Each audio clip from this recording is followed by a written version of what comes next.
আল্লাহকে তুই ভালোবাসিস? কেন বাসবো না, অবশ্যই ভালোবাসি। আল্লাহকে কি তোর বয়ফ্রেন্ডের মতো ভালোবাসিস? বয়ফ্রেন্ডের মতো কেন ভালোবাসবো? না মানে তোর ফেসবুক অ্যাক্টিভিটি তো তাই বলে। মানে ঠিক বুঝলাম না।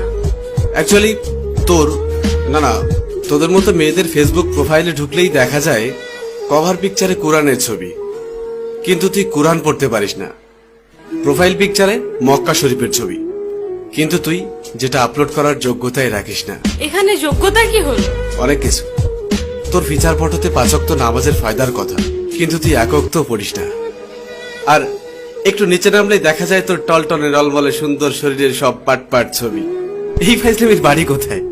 এটা কি ইসলামের অবমাননা নয়? দেখ, তোর মুখে কি আল্লাহর নামটা মানায়? তাহলে আমি কার নাম নিব? আমি মুসলিম, আমি তো আল্লাহ নামই নিব। না, তুই বা তোরা মুসলিম না। এই যে বললাম, শুধুমাত্র এদেশে মুসলিম বেশি, তাই